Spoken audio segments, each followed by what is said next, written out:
Hi hello friends అందరికీ నమస్కారం. ఈరోజు ఈ వీడియోలో హైదరాబాద్లో సొంత ఇల్లు కల నెరవేర్చుకోవాలని ఎదురు చూస్తున్న వారికి ఒక ముఖ్యమైన అప్డేట్ వచ్చింది. సో దానికి సంబంధించిన పూర్తి ఇన్ఫర్మేషన్ ఈ వీడియోలో తెలుసుకుందాం.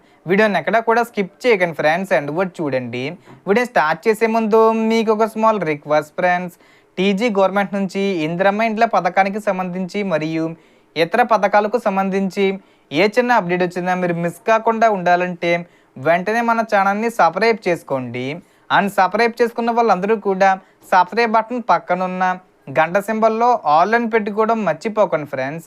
ఇలా పెట్టుకోవడం వల్ల నేను పెట్టే ప్రతి ఒక్క వీడియో మీరు నోటిఫికేషన్ రూపంలో పొందగలరు. అండ్ వీడియో మీరు నచ్చితే లైక్ చేయండి ఫ్రెండ్స్. సో ఏమాత్రం లేట్ చేయకుండా వీడియోలోకి వెళ్ళిపోద్దాం. సో క్యూర్ హైదరాబాద్ పరిధిలో అమలు చేయనున్న ఇందిరమ్మ ఇళ్ల పథకానికి జూలై 21 నుండి దరఖాస్తుల స్వీకరణ ప్రారంభమయ్యింది. అర్హులైన వారు ఆగస్టు 10 వరకు మీ సేవా కేంద్రాల ద్వారా తమ దరఖాస్తులను సమర్పించుకోవచ్చు. అంటే మీరు ఈరోజు దరఖాస్తు చేసుకోవచ్చు, రేపు అలా ఆగస్టు 10 వరకు కూడా అర్హత ఉన్నవాళ్ళు దరఖాస్తు చేసుకోవచ్చు. మొదటి విడతలో 16 నియోజకవర్గాల్లో ఒక్కో నియోజకవర్గానికి 500 చొప్పున మొత్తం 8,000 ఇళ్లను నిర్మించాలని ప్రభుత్వం లక్ష్యంగా పెట్టుకుంది. ఈ పథకానికి దరఖాస్తు చేయాలంటే కొన్ని అర్హతలు తప్పనిసరిగా ఉండాలి. దరఖాస్తుదారు కనీసం గత 10 సంవత్సరాలుగా క్యూర్ పరిధిలో నివసిస్తూ ఉండాలి.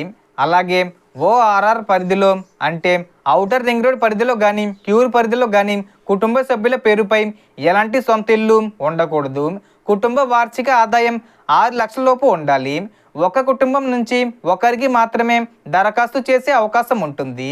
ఇక చాలామంది అడుగుతున్న L1, L2, L3 రూల్స్ గురించి మాట్లాడితే సాధారణంగా అధికారులు దరఖాస్తులను పరిశీలించే సమయంలో 3 దశల్లో వెరిఫికేషన్ నిర్వహిస్తారు. L1లో దరఖాస్తులో ఇచ్చిన ప్రాథమిక వివరాలు, ఆధారు, కుటుంబ వివరాలు, ఆదాయ వంటి పత్రాలను పరిశీలిస్తారు. L2లో ఫీల్డ్ వెరిఫికేషన్ చేసి దరఖాస్తుదారు నిజంగా ఆ చిరునామాలో నివసిస్తున్నారా, సొంత ఇల్లు ఉందా లేదా వంటి వివరాలను పరిశీలిస్తారు. L3లో అన్ని వివరాలు సరైనవిగా నిర్ధారించిన తర్వాత తుది ఆమోద ప్రక్రియ చేపట్టి అర్హుల జాబితాను సిద్ధం చేస్తారు. అయితే ఈ వెరిఫికేషన్ విధానం స్థానిక అధికారుల మార్గదర్శకాల ప్రకారం అమలవుతుంది.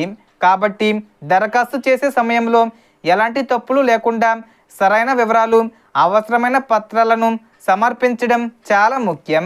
మీ ప్రాంతంలో కూడా ఇందిరమ్మ ఇళ్ల దరఖాస్తులు ప్రారంభమయ్యాయా?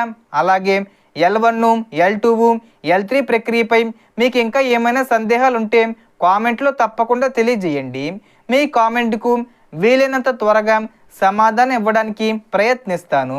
సో దీనికి సంబంధించి ఏ చిన్న ఇన్ఫర్మేషన్ వచ్చినా నేను వీడియో చేసి పోస్ట్ చేస్తాను.